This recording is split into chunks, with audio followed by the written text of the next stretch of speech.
या देवी सर्वभूतेषु शक्तिरूपेण संस्थिता नमस्तेस्यै नमस्तेस्यै नमस्तेस्यै नमो नमः। এই মন্ত্ৰৰ অৰ্থ হ'ল যিগৰাকী দেৱীয়ে সকলো প্ৰাণীতেই শক্তিৰ ৰূপ সংস্থাপিত সেইগৰাকী দেৱীক নমস্কাৰ নমস্কাৰ নমস্কাৰ বাৰে বাৰে নমস্কাৰ। তাৰোপৰি মা দুৰ্গাক এনেকৈ আৰাধনা কৰা হয় বুদ্ধি ৰূপেণ সংস্থিতা মাতৃ ৰূপেণ সংস্থিতা, অৰ্থাৎ ইয়াৰো যদি অৰ্থ ভাঙনি কৰা হয় তেনেহলে বুদ্ধি ৰূপে মাতৃৰূপেও সংস্থাপিত মা দেৱীক পুনৰাই পুনৰাই নমস্কাৰ বা সেৱা জনালো। আৰু এটা দুৰ্গা স্তুতি ওম সৰ্ব মংগল মংগলায় শিৱ সমৰ্থ সাধিকে শৰণায় ত্ৰয়ম্বকে গৌৰী নাৰায়ণী নমস্তুতে, অৰ্থাৎ হেমা গৌৰী আপুনিয়ে সকলোৰে মংগলকাৰী আৰু কল্যাণকাৰিণী, আপুনিয়ে জীৱনৰ উদ্ধাৰকৰ্তা, আপোনাৰ শৰণত আহিলে সকলোৰে ইচ্ছা পূৰণ হৈ যায়। আপুনিয়ে তিনি লোকৰ ত্ৰিলোচনী, ভগৱান শিৱৰ অৰ্ধাংগিনী গৌৰী, ভগৱান বিষ্ণুৰ সংগিনী নাৰায়ণী, ভক্ত হিচাপে আপোনাৰ শ্ৰীচৰণত সেৱা জনাইছো। দেৱীমাৰ অষ্টম শক্তিৰূপ মহাগৌৰীৰ প্ৰতি সমৰ্পণেৰে মা দুৰ্গাৰ 9টা ৰূপ আৰু নৱৰাত্ৰিৰ বিষয়ে আজি ক'বলৈ আৰম্ভ কৰিছো।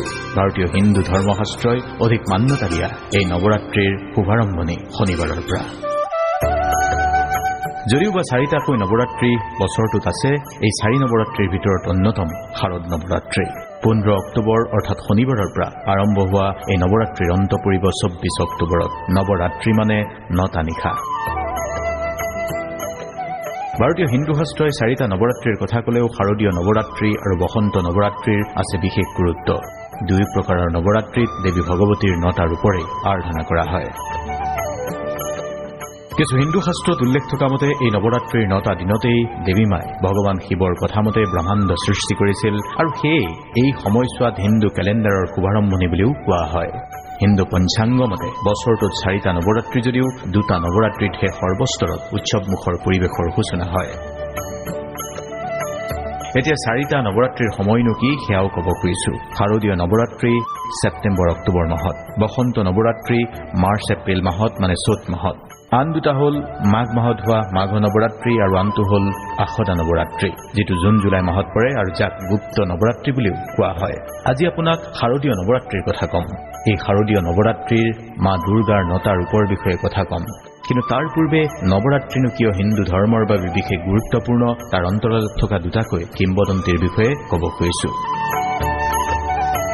প্ৰথমটো কিংবদন্তি অনুসৰি দেৱী দুৰ্গাই 9 দিন ধৰি মহিষাসুৰ নামৰ দানৱৰ সৈতে যুদ্ধ কৰি তাৰ পিছত নৱমীৰ নিশা বধ কৰে। সেই সময়ৰ পৰাই দেৱীক মহিষাসুৰ মৰ্দনী বুলি জনা যায় আৰু তেতিয়াৰে পৰাই মা দুৰ্গাৰ শক্তিৰ বাবে উৎসৰ্গিত নৱৰাত্ৰিৰ ব্ৰত পালন কৰি 9 দিনে মা দুৰ্গাৰ 9টা ভিন্ন ৰূপৰ পূজা কৰা হৈ আহিছে।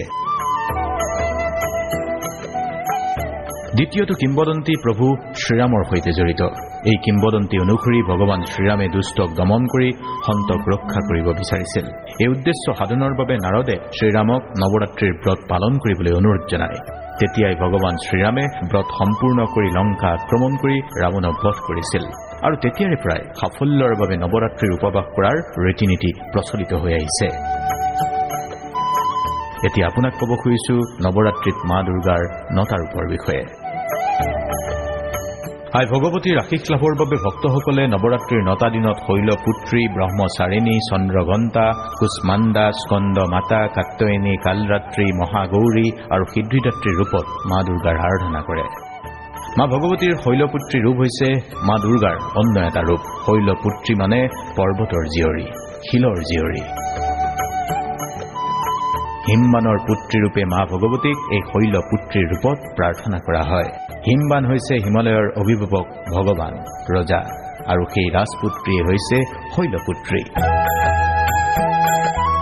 আনপিনে জন্মতে শৈলপুত্ৰীৰ দেহৰ বৰণ শ্যামবৰণীয়া হোৱা বাবে আদিতে নাম আছিল কালী। কিছু কিছু পণ্ডিতৰ মতে হেমাৱতী নামেৰেও জনাজাত শৈলপুত্ৰীয়ে ভগৱান শিৱৰ প্ৰথমা পত্নী সতীৰ পুনৰ জন্ম আৰু এয়াই হ'ল মা দুৰ্গাৰ নৱৰাত্ৰিৰ প্ৰথম দিনৰ প্ৰথমটো ৰূপ।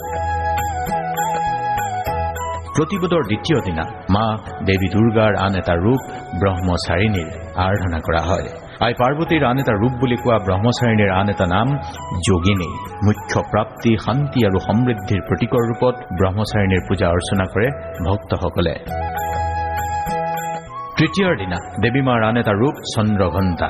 মূলতঃ ভগৱান শিৱৰ সৈতে পাৰ্বতীৰ বিবাহৰ পিছত পাৰ্বতীয়ে কপালত আঁকি লোৱা অৰ্ধ চন্দ্ৰৰ পৰাই চন্দ্ৰঘণ্টা নাম হোৱা বুলি কিছুসংখ্যক শাস্ত্ৰজ্ঞই কয়। চন্দ্ৰঘণ্টা হৈছে সৌন্দৰ্য আৰু সাহসৰ প্ৰতীক।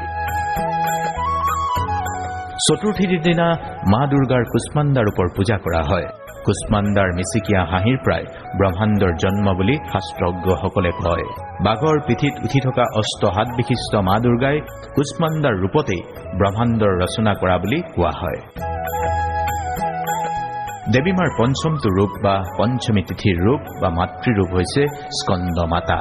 স্কন্দ হৈছে কাৰ্তিকৰ এটা নাম, অৰ্থাৎ আন এটা নাম, অৰ্থাৎ কাৰ্তিক বাবাৰ মাতৃৰ ৰূপ স্কন্দ মাতা।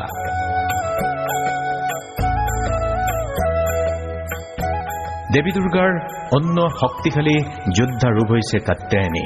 ষষ্ঠীৰ দিনা কাত্যায়নীৰ আৰাধনা। পাৰ্বতী, মহালক্ষ্মী আৰু মহাসৰস্বতীৰ ৰূপ বুলি ভবা কাত্যায়নীৰ পূজাভাগ কৰা হয় মহাষষ্ঠীৰ দিনটোতেই।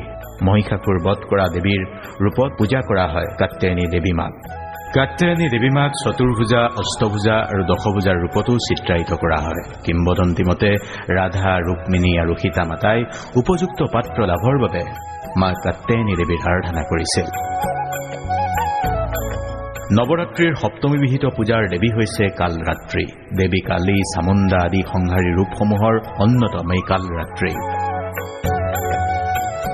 কালৰাত্ৰিৰে আন এক ৰূপ দেৱী চণ্ডীৰ ৰূপ লৈ দুই অসুৰ শুম্ভ আৰু নিশুম্ভক বধ কৰিছিল বুলিও কিম্বদন্তী আছে। অষ্টমীৰ দিনটোৰ উপাস্য দেৱী মহাগৌৰী। মা মহাগৌৰী হৈছে বুদ্ধিমত্তা আৰু শান্তিৰ প্ৰতীক। গংগা স্নানৰ পিছত কালৰাত্ৰি মাতাই কিছু বগা ৰঙৰ হৈ মহাগৌৰীৰ ৰূপ লৈছিল বুলি বিশ্বাস আছে। মহাগৌৰীয়ে ভক্তসকলৰ সকলো ইচ্ছা আকাংক্ষা পূৰণ কৰে বুলি বিশ্বাস আছে। নৱমীৰ দিনা পূজা কৰা হয় মা সিদ্ধিদাত্ৰীৰ। পদুম ফুলত আৰোহণ কৰা মা সিদ্ধিদাত্ৰীয়ে সকলো প্ৰকাৰৰ সিদ্ধি দান কৰে বুলিও প্ৰচলিত বিশ্বাস। সিদ্ধিদাত্ৰীৰ ৰূপত মা দুৰ্গাৰ চাৰিখন হাতত থাকে চাৰিবিধ অস্ত্ৰ, শংখ, চক্ৰ, গদা আৰু পদ্ম। এয়া হ'ল নৱৰাত্ৰিৰ মা দুৰ্গাৰ ৯টা ৰূপ। এই নৱৰাত্ৰিত মা দুৰ্গাৰ আৰাধনা কৰি ব্ৰত ৰখাটো অত্যন্ত শুভ ফলদায়ক হিচাপে হিন্দু ধৰ্মাৱলম্বী লোকসকলে বিশ্বাস কৰে।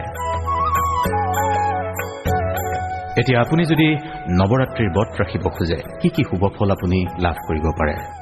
শাস্ত্ৰজ্ঞসকলে কয় এই নৱৰাত্ৰিৰ ব্ৰত ৰাখিলে সকলো ধৰণৰ ইচ্ছাৰে বা অনিচ্ছাৰে কৰা পাপ খণ্ডন হয়।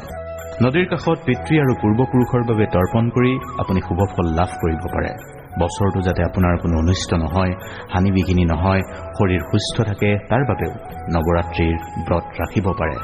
নৱৰাত্ৰিৰ সময়ত ব্ৰহ্মচৰ্য পালন কৰাৰ নিয়ম আৰু নৱৰাত্ৰিৰ আটাইকেইদিনেই নিৰামিষ আহাৰ গ্ৰহণ কৰাৰো কিছু কিছু পৰম্পৰা বহুতৰে আছে। আচলতে